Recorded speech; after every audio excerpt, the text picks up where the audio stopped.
किन्नर चुड़ैल। गोरखपुर नाम का एक गांव हुआ करता था।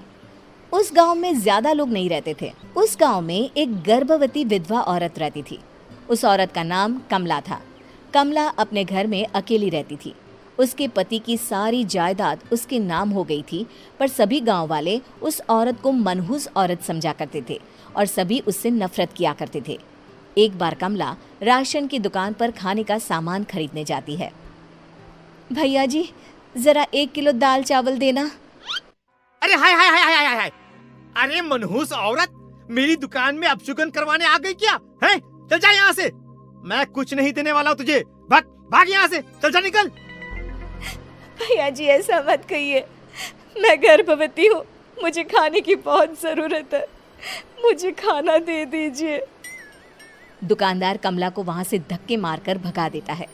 तभी कमला रोते रोते उस गांव के किन्नरों के इलाके में आ जाती है।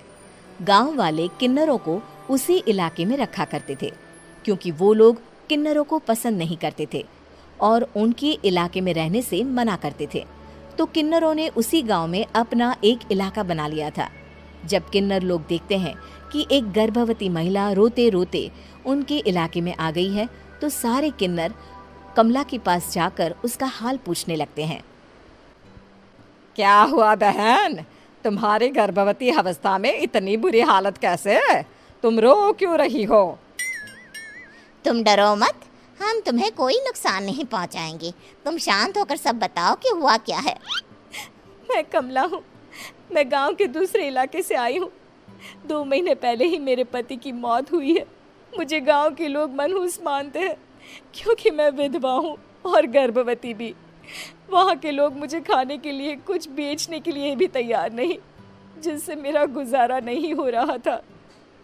कोई बात नहीं कमला, हम तुम्हारा ख्याल रखेंगे। किन्नर लोग कमला को एक खाली घर में रहने के लिए जगह दे देते हैं और उसकी देखभाल भी करते हैं। कुछ ही महीने बाद कमला अपने बच्चे को जन्म देती है, पर अफसोस, कमला बच्चे को जन्म देते ही अपनी जान गंवा देती है। जब सब किन्नर बच्चे को देखते हैं तो बहुत खुश हो जाते हैं, क्योंकि वो बच्चा भी किन्नर ही था। कमला ने एक किन्नर बच्चे को जन्म दिया था। अब इस बच्चे की देखभाल कौन करेगा? हम तो इस बच्चे को गांव के दूसरे इलाके में भी नहीं भेज सकते। और तो क्या हुआ, इस बच्चे की माँ नहीं रही तो हम इसे पालेंगे। अब ये हमारे इलाके में रहेगा, हमारे साथ रहेगा। फिर वो किन्नर उस किन्नर बच्चे को गोद ले लेते हैं, उसका नामकरण कराते हैं। उस किन्नर बच्चे का नाम शक्ति रखा जाता है। देखते ही देखते शक्ति बड़ी होने लगती है। उसके रंग रूप बहुत सुंदर थे। वो बहुत सुंदर किन्नर दिखती है। एक दिन शक्ति एक किन्नर से पूछती है, माँ जी सुनिए ना, ये गांव के दूसरे इलाके में भी तो लोग रहते हैं, तो हम वहाँ क्यों नहीं जाते? हम उनसे अलग क्यों रहते हैं? शक्ति, क्योंकि वो लोग हमारे जैसे नहीं, वो लोग हमें पसंद नहीं करते, इसीलिए हम उनसे अलग रहते हैं। क्यों? वो हमें क्यों पसंद नहीं करते? मुझे एक बार उस इलाके में जाना है। मैं एक बार वहाँ जाकर घूम कर आऊँ। शक्ति, खबरदार, जो तू उस इलाके में कभी भी गई तो अपनी जान नहीं गंवाना चाहती तो उस इलाके में कभी कदम भी नहीं रखेगी, समझी? इतना कहकर वो किन्नर वहाँ से चली जाती है। शक्ति उस किन्नर की बात सुनकर बहुत रोती है। माँ जी, ऐसा कैसे कह सकती हैं? उन्होंने इतनी सी बात के लिए मुझे इतना डांटा। अब तो मैं उस इलाके में ज़रूर जाऊंगी। फिर एक दिन शक्ति गांव के दूसरे इलाके में चुपके से जाती है। ये लोग तो हमारे जैसे ही इंसान हैं, तो ये हमसे नफरत क्यों करते हैं? जब शक्ति उस इलाके में पहुंचती है तो गांव के सारे आदमी उसके रूप से मोहित हो जाते हैं। वो लोग ये अंदाज़ा नहीं लगा पाते कि वो किन्नर है। शक्ति की सुंदरता देखकर सारे गांव वाले उसकी तारीफ करने लगते हैं। तभी गांव का चक्कर लगाने गांव के जमींदार का बेटा हर्ष वहां पहुंचता है। हर्ष भी दिखने में बहुत सुंदर होता है। जब हर्ष ने शक्ति को देखा तो वो भी उससे मोहित हो गया, और जब शक्ति की नज़र हर्ष पर पड़ी तो वो हर्ष को देखकर मोहित हो गई। आपको पहले कभी इस गांव में देखा नहीं। इस गांव में आप नए हैं क्या? जी नहीं, वो मैं बस। तभी शक्ति बोलते बोलते रुक जाती है और मन में सोचने लगती है, अगर मैंने इनको बता दिया कि मैं दूसरे इलाके से आई हूँ तो वो समझ जाएंगे कि मैं किन्नर हूँ, इसलिए मुझे इनसे झूठ ही बोलना पड़ेगा।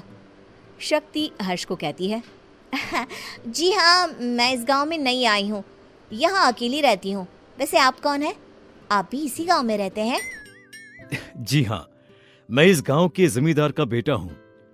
आपको किसी भी चीज की जरूरत पड़े तो आप मुझे बता देना, मुझे अच्छा लगेगा।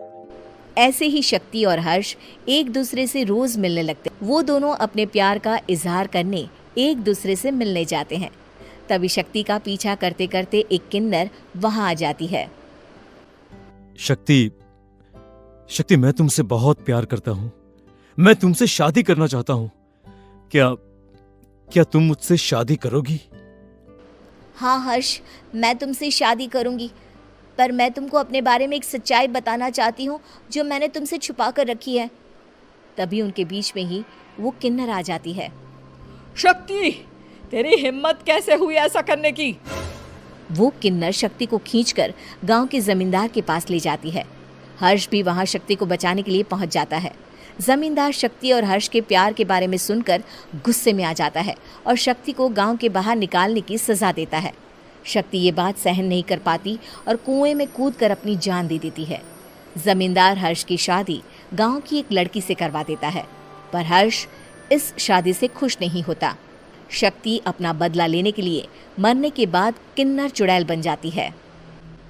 अब मैं इन गाँव वालों को नहीं छोड़ूंगी, अब इनसे मैं अपने प्यार का बदला लूंगी। किन्नर चुड़ैल गांव वालों को परेशान करना शुरू कर देती है। एक बार वो रात को गांव के खेतों में पहुंच जाती है और वहां आग लगा देती है। सारी फसल जल के राख हो जाती है। जब एक आदमी रात को उठकर देखता है कि खेत में आग लग गई है तो वो वहां पहुंच जाता है। वो देखता है कि खेतों के बीचों बीच एक किन्नर चुड़ैल खड़ी है और वहां खड़े होकर ताली बजा रही है। गांव वाला किन्नर चुड़ैल को देखकर बेहोश हो जाता है। जब सुबह उस आदमी को होश आता है तो वो सीधा जमींदार के पास जाता है। अरे जमींदार साहब, अरे वो किन्नर चुड़ैल ने मेरी सारी फसल जला दी। अब मैं क्या करूंगा? क्या होगा मेरा? जमींदार चुड़ैल किन्नर का नाम सुनते ही सब कुछ समझ जाता है। अब वो बहुत डर जाता है। उसी रात को जब जमींदार डर के मारे अपने कमरे में सो नहीं पाता, तभी वहां अचानक से किन्नर चुड़ैल आ जाती है। किन्नर चुड़ैल जोर जोर से जमींदार के आगे खड़ी होकर हंसने लगती है और ताली बजाने लगती है। जमींदार उस डरावनी किन्नर चुड़ैल को देखकर बहुत डर जाता है। तूने मेरे साथ बहुत बुरा किया, अब मैं तुझे जान से मार दूंगी। नहीं नहीं नहीं नहीं नहीं, मुझे माफ कर दो, मुझे मत मारो। मैं कभी ऐसा दोबारा नहीं करूंगा। अब तुम जो बोलोगी वही मैं करूंगा। ठीक है, मैं चाहती हूँ कि किन्नर इलाका गांव के इलाके से जुड़े और गांव का कोई भी आदमी किन्नर समाज से द्वेष ना करे, उससे नफरत ना करे, नहीं तो मैं सारे गांव को मार दूंगी। और तुम गांव में एक नया कानून बनाओ कि अगर किसी ने भी किन्नर समाज को हानि पहुंचाने की कोशिश भी करी या इनसे भेदभाव करने की भी कोशिश करी तो उनको कड़ी से कड़ी सजा मिलेगी। हाँ हाँ हाँ हाँ, मैं ऐसा ही करूंगा। तुम जो बोलोगी वो मैं करूंगा, पर मुझे जाने दो प्लीज। तब वो किन्नर चुड़ैल वहां से चली जाती है। गांव का जमींदार किन्नर चुड़ैल का कहा मानते हुए दोनों इलाकों को एक कर देता है और नया कानून भी लागू कर देता है। तब से वहां किन्नर समाज और बाकी गांव